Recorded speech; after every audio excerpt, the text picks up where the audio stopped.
Hello you, welcome to Geekism and welcome to a very special video, Evil Genius 2 gameplay trailer. That's right, E3 last year I think the game was officially announced. We covered it on the channel. For those of you who are a fan of Geekism, you will know I am a huge fan of the original Evil Genius. There is a full playlist of the whole game here on the channel. You can check it out. I'll put a link up in the top corner there or down in the description as well. And I can't wait for Evil Genius 2 later this year. No date yet, just 2020 at the minute. Rebellion now own the IP. And so far it looks like they're doing a really great job with it. They're keeping it very faithful to the original. Really exciting stuff. The cinematic trailer at E3 was fantastic. Really girded my loins. It did basically. And today we're actually seeing stuff from in-engine as well. So this was shown. By the time this comes out, it might have been shown yesterday. I've just moved house, so I'm still all up in the air. Normally I would have got this out quicker, unfortunately. But over the next few days, we're seeing some Evil Genius stuff. So I'm going to be covering it all here on the channel. This, like I say, is a gameplay trailer. And then the next day, I think maybe even some sort of gameplay footage, more sort of like actual sort of walkie through gameplay stuff. And then there's something else later this week as well. There's loads of Evil Genius 2 stuff this week. Really excited to bring it to you. Cannot wait to play the game. And obviously we'll be doing a full run through here on the channel when it comes out. So if you're not already, make sure you've hit subscribe. Okay, so I've got it queued up here. We're going to play through. We're going to pause it as interesting points. Here we go. So first of all, we get to see the awesome island and the Rebellion logo there, which is fantastic. So we've seen this island now a couple of times from screenshots, from the original cinematic trailer, and from in-game as well. I don't know whether this shot here is in-game, but here now we're going to go through these sort of 7 steps to take over the world that show the 7 sort of main gameplay mechanics. And now this it comes down the bottom there. I don't know if you can quite see it, but it comes up saying capture from gameplay. So I don't know whether that sort of really sort of stylized version of the island is actually what we're playing on, or if the version we're playing is a little bit more sort of simplified out. Although it has been confirmed that we have multiple levels here, so really exciting stuff. First off then, we get a great screen here, loads of stuff to look at here, and let's be honest, if you played Evil Genius, this will look very familiar to you, right? One thing I will say is they're definitely wearing their hearts on the sleeve here with the original ones, and really making it sort of true to the original as well, to the point where we have this sort of thicker rock down here. In the first game, I used to hate it, but in the first game there was lumps of rock that you just couldn't do anything about. You had to build around. This very much looks like that. Now, whether or not it's the same mechanic or not, I don't know, but that sort of thicker rock there does look like it might be a workaround area. Down the bottom here we've got barracks with the minions sleeping. Up here we have a control room that, although it's got some fancier tech in it, obviously looks very much like the original control room. And then we start to get into rooms that I'm not necessarily so sure about. Obviously you've got some training up here, but we see training a little bit better later on. This one here looks like an armory, I think, with these rooms here being cells, like prison cells. And here looks like interrogation chairs. This one, I'm not sure about this one here. I can't think what this building could be up here at the top here. This one looks like some sort of desk. There was obviously the famous the desk in the first game where all of the world leaders came to and you killed one of them. Spoiler alert. It wasn't really used much again after that, to be honest, whereas this seems to have minions sat around it, so perhaps some sort of staff room. Yeah, I'm not sure about that one, to be honest. But other than that, I mean, look at this. It just looks so good, and we get to see a room getting built here. So they've gone away with the original exploding space that we had in the original game. They would go off and bring dynamite back and fill the dynamite into the hole, and eventually the whole room would appear. And here it's kind of chiseled away a little bit more. As you see, they have these machines. Now these machines they have here, these sort of matter guns, I guess, they seem to be like a new mechanic, and they seem to be the way that a lot of stuff seems to move around the place. Okay, so here they're using it to clear out dirt, but also later on you'll see them actually actually pick up things with these, and even pick up bodies as well, which I find quite interesting. So here you go, you get a better shot here of the room getting knocked away. Really interesting there. I'm just going to try and come back to that just briefly. It's quite tricky to do here. Oh, missed it. But we've actually got a really good look of female minions there as well. So in the original gameplay, in the original trailer, excuse me, we saw a female soldier, I think, type minion. Here we've got a female sort of basic minion, and also you can see the male ones there. I do a little bit of a difference there, quite a similar sort of face structure, but different colour hair. One guy's got some stubble, you know, so that's really good to see. There's a little bit of variation in them there. I think that's a really simple thing to do these days, but definitely an improvement from the original where it was all sort of carbon copies of all of them. So yeah, this room here, I'm not sure what this one is, because we've got these desks look very much like control centres from the original, but I don't think this is a sort of command station sort of control area type place. This one might be some sort of management-y kind of area. I really don't know. Very interesting, because I haven't seen this one before. But here you can see these guns again in action, getting stuff placed down. In the original, if you bought a thing, this looks like some sort of power plant, they would bring it in a cardboard box and put the box down and open it up, which I did like, to be honest. I think these sort of one-size-fits-all guns aren't quite as interesting as seeing them run around with the little briefcases of money and the little boxes of stuff in, but I don't mind. The graphic style is fantastic. Love how it all sort of pops into place. Here we're looking at a sort of scientist room here, lots of experiments in the laboratory. A lot of these look a little bit like original stuff here over on the right. This looks very much like one of the ones from the original game, but there's obviously new ones as well. I'm hoping to see some research perhaps working like it did in the original one as well, where you have to kind of select different items in the lab to be explored. And again, we're seeing a few of the science minions here. These ones have got sort of light up heads, light up brains, and then up in the top corner there you can see just more of a sort of standard science minion perhaps. But yeah, exciting stuff. They look really good. Now, this is our first shot of what the multiple floors look like. So we're getting multiple floors here, which is obviously new for Evil Genius. This isn't very common in these kind of games, full stop, to be honest with you, these sort of multiple floors. It's really exciting to see. Obviously adds a whole new level, pardon the pun, to how these kind of games work. So it's really exciting stuff. You can see the stairs there right in the middle going up and down between the levels. Other than that, we've got what looks like more of a traditional command center here.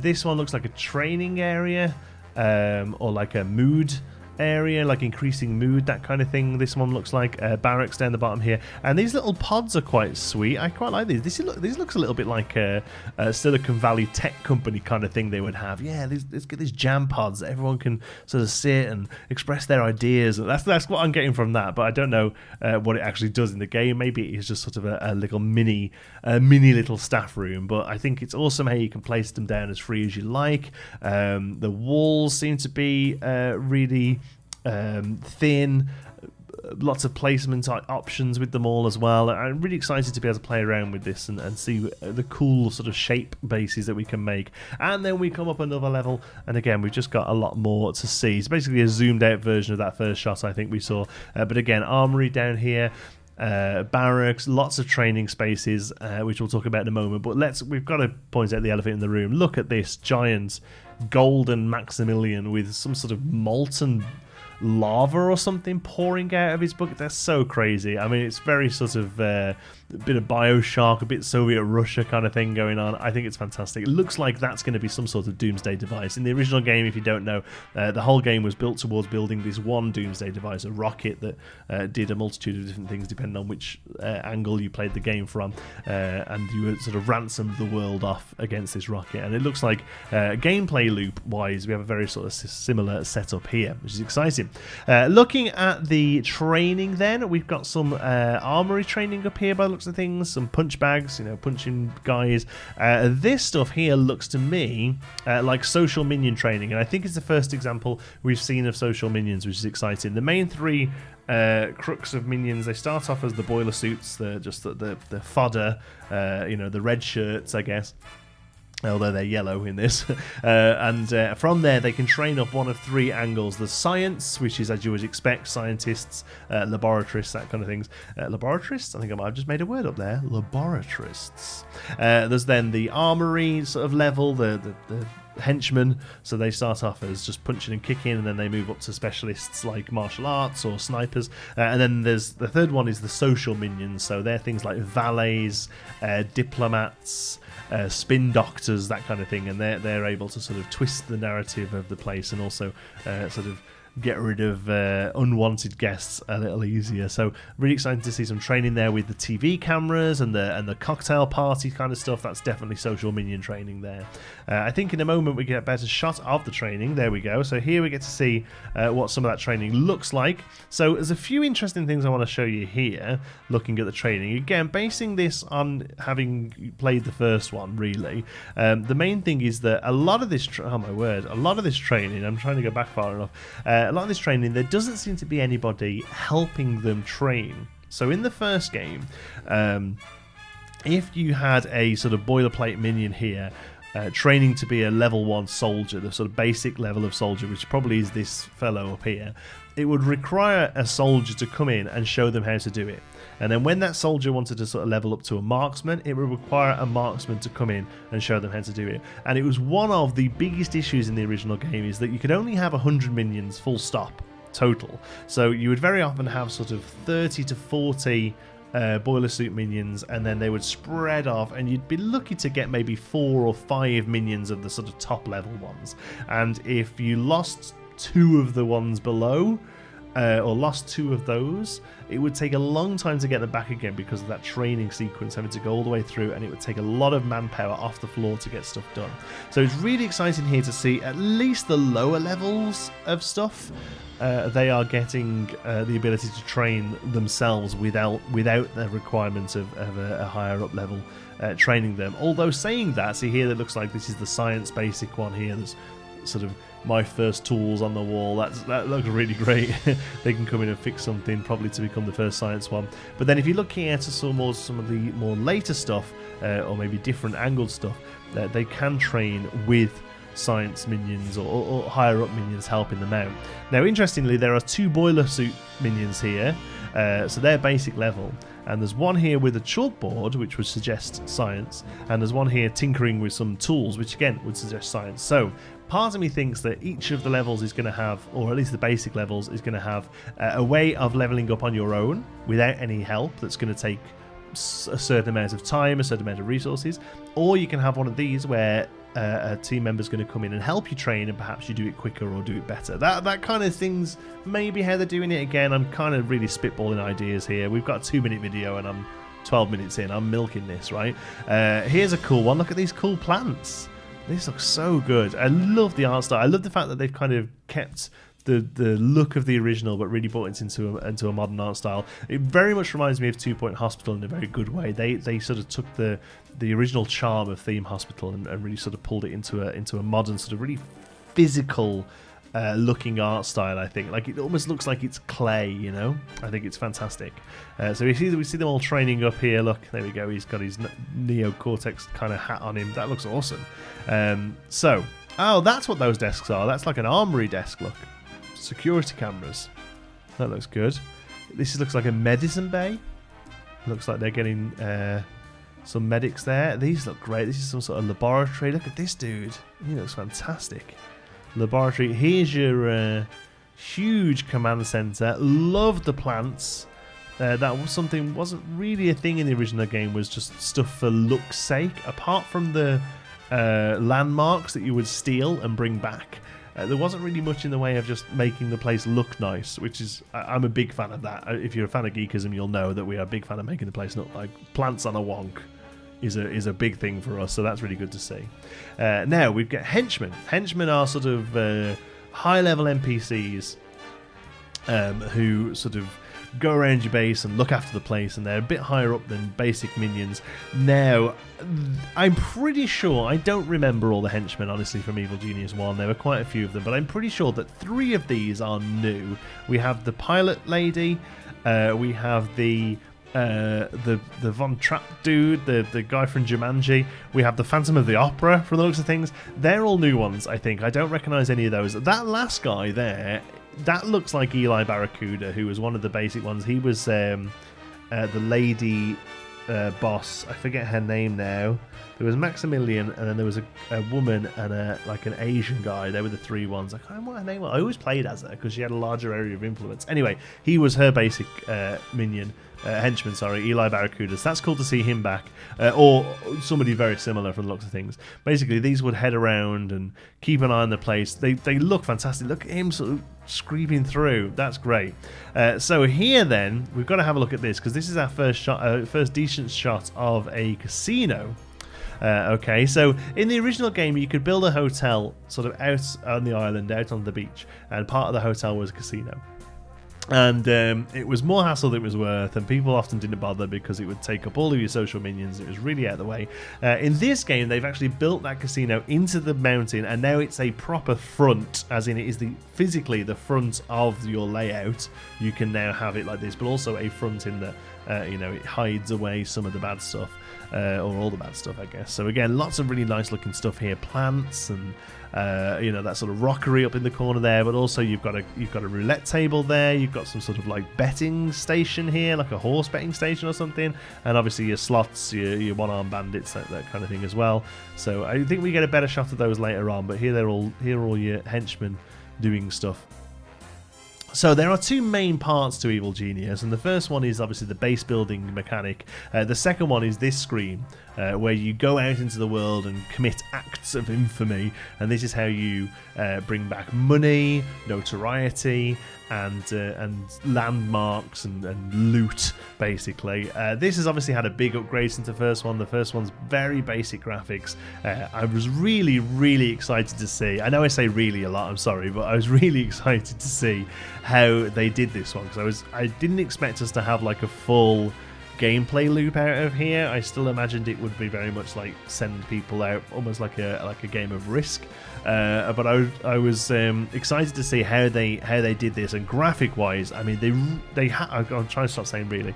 They have not let down here at all. It looks fantastic. Look at that. So you can see these little dots here. Helipads are probably going to be places where there are missions. The helicopter comes out.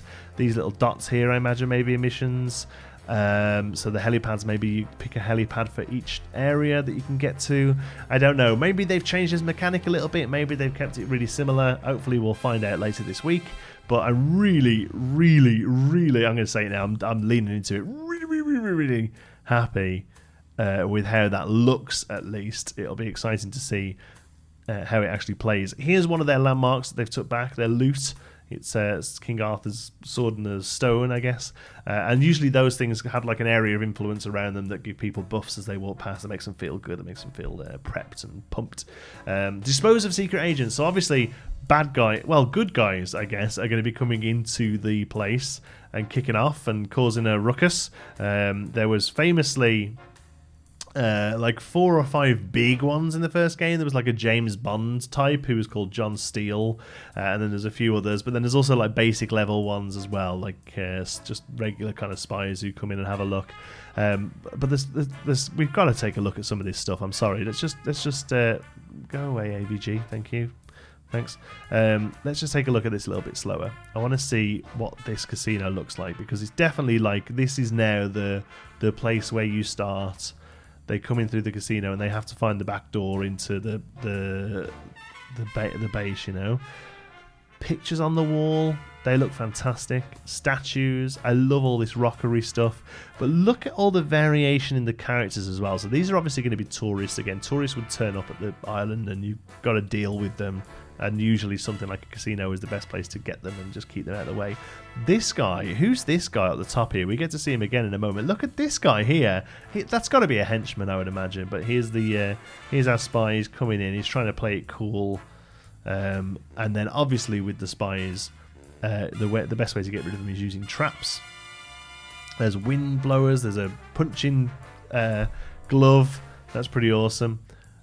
He just gets knocked out by it. I don't think that's a henchman. I think that was just a type of minion. So here's a really interesting thing. When in the original game, when they died, they went into a body bag, and the body bag just had to be kept for a while. They disappeared over time, but they had debuffs on them, so you wanted to keep them out of the way. And there was a freezer where you could go and hang them up. Looks like new mechanics here, okay? Because what we can do now is pick them up. I don't know, it doesn't show it us happening, but it looks like they pick them up with this sort of magic gun they all have and stick it into what looks like an oil furnace, right? Are we making fuel out of dead bodies? That's, you know, it's pretty modern forward thinking. Step 6 is redacted. Apparently it says how to make tea. Somebody said on Reddit that says how to make tea. I'm assuming that's just there's a picture of a cup of tea there as well. But basically this is, a lot of people were thinking, oh, this is a new mechanic or something. I think the idea with this is it's sort of step 1, set up a base, step 2, step 3, profit. I think it's that kind of thing, you know. It's like once you've got all your stuff up and running, there's gonna be gameplay loops before you become dominant across the world. And here you can see Maximilian setting off his, what looks like a rocket or maybe like a laser or something. I mean, that just looks insane. It looks like a sunbeam type thing. I mean, I don't know, but how cool is that? That was always the original game, like I say, was building a rocket in a silo. But look at him there, he is, little chatty fappy man. Now this last screen here, let's just take another look at this before it zooms out and see if we haven't missed anything. Huge casino at the front of the base. That is such a great move. I think that's going to be so much fun to have the sort of front of stage and back of stage stuff. I think it's really, really great. Big silo in the middle. Like, get some security on these doors. Like one door there and then opens up into all of this stuff. Wow, that's pretty crazy. You're asking for trouble there. These purpley type people, these look like your valet minions. I think they were red in the original game, I think, but these definitely look like that. There's a stage here, look, where they can do a bit of singing. I don't know if there's much else I'm missing. I had a good look over this before I started the video, but I'm really excited to just I want to play it. I'm so, Evil Genius is one of my favourite games of all time, and it's such a bit of an underground hit. It really was. It was free a little while ago. They put it out for free as part of the marketing campaign for this, but it is available on Steam. If you haven't played Evil Genius, I really would recommend going to it. It is slightly dated now. It's a little clunky. It's a little slow compared to modern titles, but there's so much charm there, and like I say, I'm hoping with Evil Genius 2 they've kept the charm and just sort of tightened a couple of the screws there on the gameplay loop. But look at this now. It looks like this is the island we get. Like all of this is working around. I think I saw the piles of cash over there. That's the first time we've seen those to keep your money safe. There's definitely power. Oh man, I'm so excited. I'm so excited for Evil Genius 2. Like I say, we're seeing some more stuff today at, I forget the name of the events. There's so many digital events now, right, because of the pandemic and the no E3 going on. Like every man and his dog has got his own digital event this week or over the next few weeks. So this was shown at the PC Gamer event, and I can't remember what the other one is called. There's another one, and then there's another thing this week. We're going to be covering it here, okay? So make sure you keep it here on Geekism for all your Evil Genius 2 news. And there he is, Maximilian himself, coming 2020. Can't wait. Thank you so much for watching. Hope you've enjoyed it. Until the next one, be good.